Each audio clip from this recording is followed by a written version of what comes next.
Conflit ouvert entre la FECAFOOT et le ministère de la Jeunesse et des Sports au Cameroun. Cela fait déjà quelques mois que cela dure. Et aujourd'hui, on a une scène vraiment ubuesque, une scène qui ne grandit pas, je dirais, les acteurs qui ont été mis en scène dans les actions qu'on a vues ce matin, qui tournent partout sur les réseaux sociaux. Donc, le contexte est très explosif aujourd'hui. Je vous explique un peu ce qui se passe rapidement. Après, je donnerai mon analyse comme d'habitude sur la situation. En fait, il y a un staff d'encadrement de l'équipe nationale du Cameroun, dans les Lions Indomptables, qui a été désigné par le ministère de la Jeunesse et des Sports et qui a été contesté par la suite par la Fédération camerounaise de football présidée par Samuel Eto'o. Par la suite, il y a eu un compromis qui s'est fait. Il y a eu un staff conjoint qui a été mis en place avec les membres nommés par le ministre et validés par la FECAFOOT et des adjoints et d'autres membres du staff qui venaient de deux côtés, de la FECAFOOT et du ministère des Sports. Suite à cela, il y a eu une requête qui a été faite par une association au Cameroun, je ne sais plus trop laquelle, et les membres nommés par la FECAFOOT, je pense, ont été annulés. Ça veut dire que le seul staff qui restait, c'est le staff nommé par le ministère de la Jeunesse et des Sports. Après, maintenant, il y a les textes et les conventions qui régissent la Fédération camerounaise et le ministère. On ne va pas rentrer dedans, c'est du loi, c'est du légal, ce n'est pas ça le sujet. Donc aujourd'hui, ce qui s'est passé, c'est que les Lions Indomptables, ils ont deux échéances très importantes qui arrivent. Deux matchs pour les qualifications des prochaines compétitions internationales. Et il faut bien que les Lions se réunissent et ils jouent. Et il faut bien qu'il y ait un staff, une équipe, un entraîneur avec ses collaborateurs qui encadrent l'équipe nationale lorsqu'ils vont jouer. Il faut préparer le match. Donc ce matin, il y a eu une réunion qui a été convoquée, je pense, par la FECAFOOT, d'où le sélectionneur est arrivé avec un inspecteur général de la jeunesse et des sports et un envoyé du ministère de la jeunesse et des sports. Et du coup, le ton est tellement monté. Il y a eu des mots très forts qui ont été échangés entre le président de la FECAFOOT, Samuel Eto'o, et l'émissaire envoyé par le ministère de la Jeunesse et des Sports. Et le sélectionneur aussi, Marc Brice, qui a été choisi par le ministre, a aussi été pris à partie, on va dire. Il y a eu un échange houleux entre lui et Samuel Eto'o, qui l'a traité, qui a dit qu'il est un grand joueur, qu'il ne peut rien lui apprendre, bref, qu'il est son patron. Il y a eu pas mal de choses qui ont été dites dans ce sens. Donc assez houleux, et à la fin, le sélectionneur, il est sorti, il est parti, il n'y a pas eu réunion. Et tout le monde se pose la question, comment ça va se passer dans les prochains jours avec les Lions Indomptables qui ont des échéances importantes à négocier. Donc ce conflit dure depuis des mois. Et moi je pense que c'est un conflit qui, personne ne sait comment ça va finir, parce qu'on pense que c'est fini, ça repart. Et mon avis à moi personnellement, c'est que c'est un faux sujet. Et c'est un faux sujet parce que c'est un sujet qui occupe l'actualité, qui occupe la place médiatique.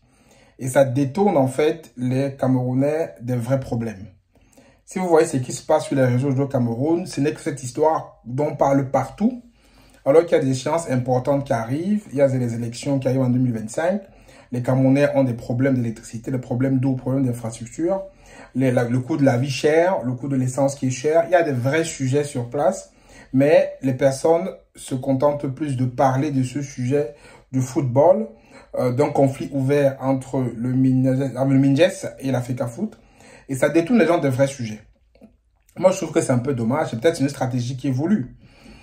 Mais si on revient sur ce conflit, je pense en fait que c'est un conflit qui devrait être tranché en haut lieu. Et chacun doit rester dans la diplomatie et la courtoisie. D'accord? Mais ce qu'on a vu aujourd'hui, il n'y a pas de diplomatie, il n'y a pas de courtoisie. Qu'on voit des adultes qui n'arrivent pas à se parler avec respect, qui haussent le ton l'un sur l'autre, qui se menacent l'un sur l'autre. Je pense que même pour le Cameroun, même pour l'Afrique, ce n'est pas un bon exemple.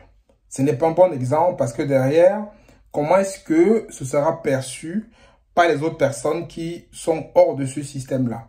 Comment les images d'un président de FECAFOOT, comment les images d'un président de fédération qui crie sur un entraîneur ou qui crie sur un conseiller technique de la ministre de la Jeunesse et des Sports va être perçu par des personnes externes à ce système-là?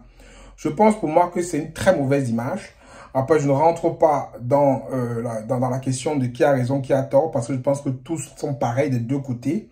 Ils sont tous dans le même bateau. Il n'y a pas l'un qui vaut l'autre pour moi.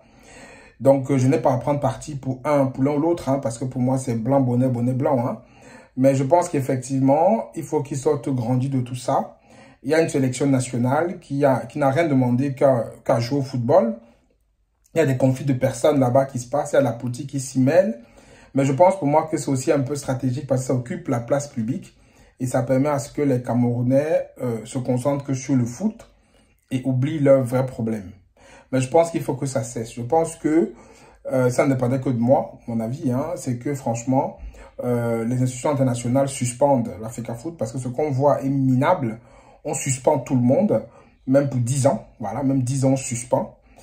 Et voilà. Et après, maintenant, les gens vont se concentrer sur les vrais problèmes des Camerounais. Parce que depuis des années, le football a masqué les problèmes des Camerounais. Et je pense qu'il est temps que ça cesse.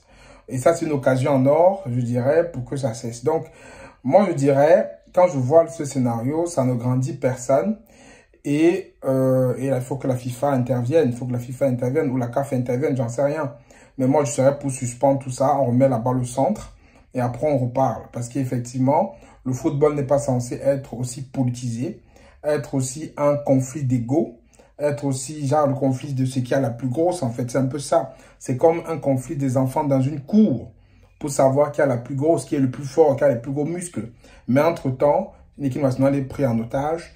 Il y a une population camerounaise qui veut voir son équipe fanion jouer, qui n'arrive pas et qui ne se concentre pas sur autre chose. Donc, c'est aussi un moyen détourné pour détourner l'attention des populations. Donc, si vous avez suivi ces images-là ce matin, ce conflit, dites-moi ce que vous en pensez en commentaire. Et est-ce que vous pensez effectivement que le football est utilisé pour détourner les Camerounais et les autres dans d'autres pays, c'est pareil, des vrais problèmes du quotidien?